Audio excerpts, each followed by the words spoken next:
Imagine a place where 2-year-olds serve their own lunch, where adults are trained not to step in when children argue, where there are no janitors because the children clean the school themselves.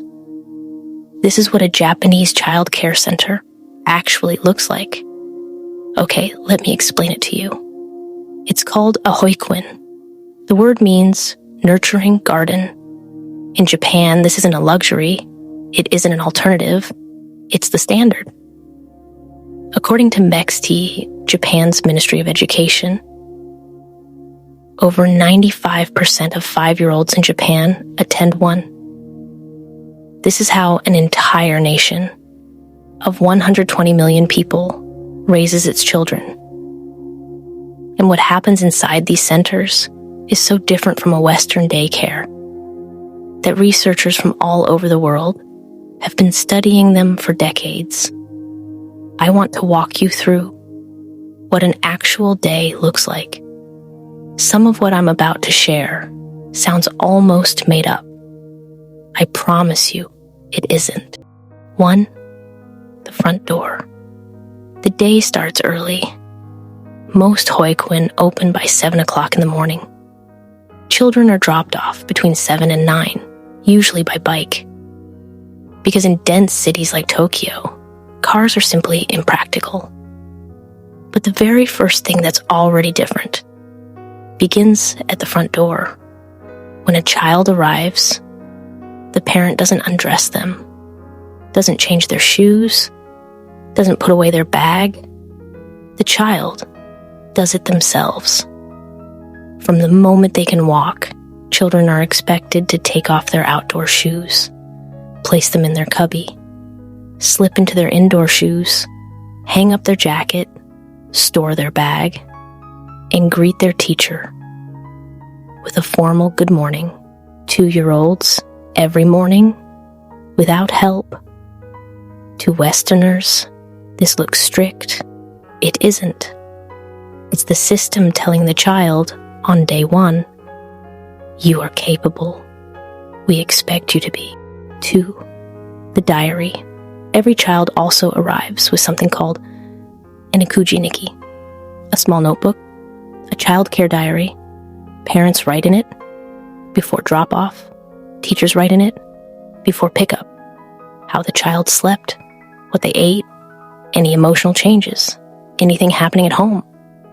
The result is something Western daycares almost never have. A continuous, written daily record of the child's inner life shared between parents and teachers in genuine detail. It sounds small. It isn't. This is the foundation of a system that takes a child's emotional world seriously. From infancy. 3, free play. But not how we know it after arrival. Free play begins. But free play in Japan isn't what we mean by it. The Japanese term is jiuasobi, and it's treated as serious developmental work. The teachers don't lead it. They don't direct it. They watch, sometimes for hours. Because here's the quiet secret of the Japanese system. The teachers aren't there primarily to teach. They're there to observe. This is the principle of Mimamoru, to watch over without intervening. A Japanese teacher believes that stepping in too quickly robs a child of something essential, the chance to figure something out entirely on their own. 4, when children fight, I want to share something I had to read twice when I first came across it.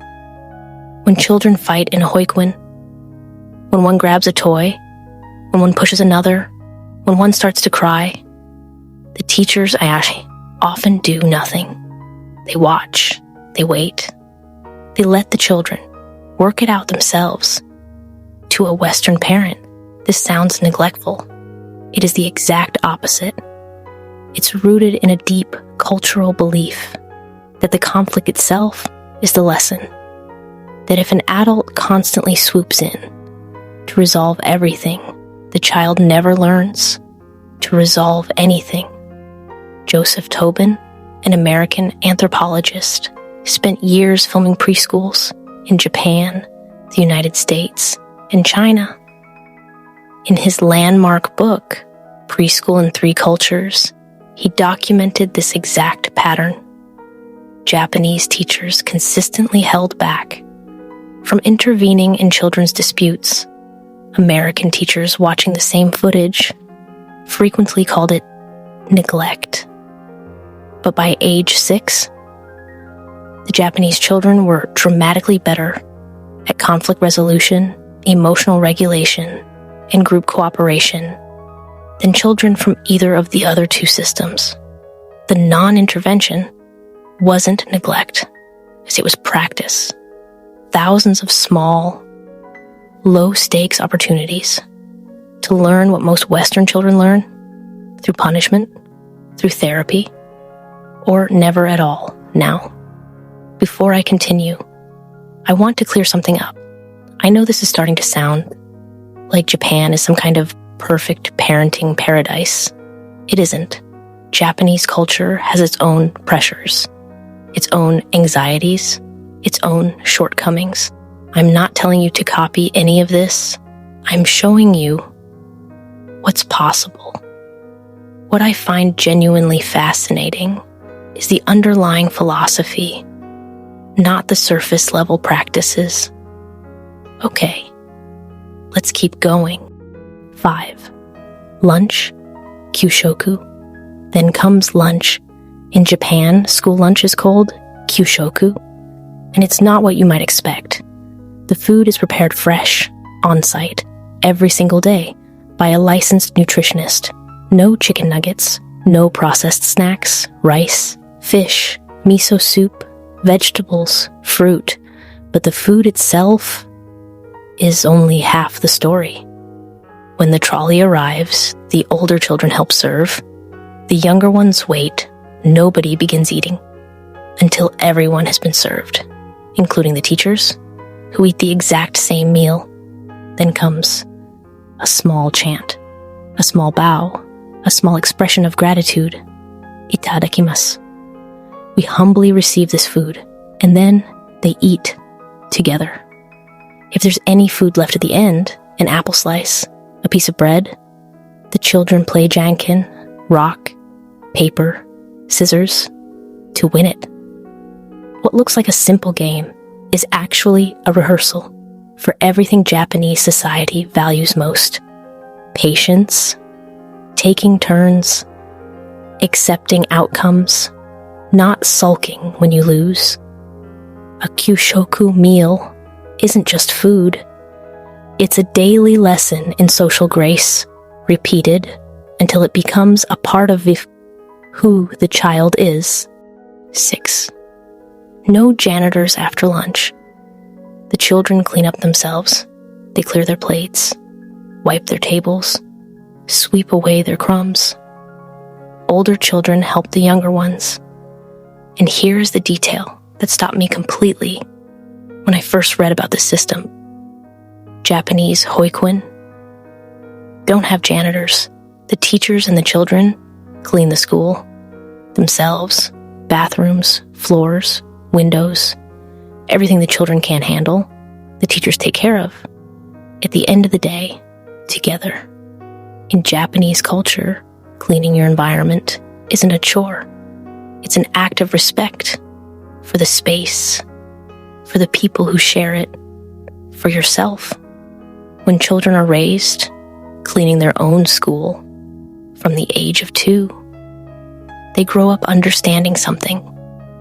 Most Western adults only learn much later in life. The spaces around you are yours to take care of. That's not a habit. That's a worldview. The bigger pattern. There's something here. I want to make sure you've noticed. Every single thing I've described, the shoes, the diary, the watching, the lunch, the cleaning, is a micro practice, not a lesson, not a lecture. The children are not being taught responsibility, or calmness, or independence in any direct way. They are simply being placed in an environment that quietly requires those qualities thousands of times a day. And by the time they leave the Hoikuen, those qualities aren't skills anymore. They're personality. This is what Western developmental psychologists now call implicit learning. The way children absorb deep character traits, not through instruction, but through repeated lived experience. The Japanese have been doing this deep for over 100 years. The science is only now beginning to catch up. So that's what a Japanese childcare center actually looks like. It's not stricter than ours, not wealthier than ours, not even necessarily better, but it is built on a completely different premise: that children are not fragile, that children are not helpless, that children are not simply waiting to be taught. Children are already capable. The job of the adult is to quietly trust them with that capacity and step back far enough for it to grow.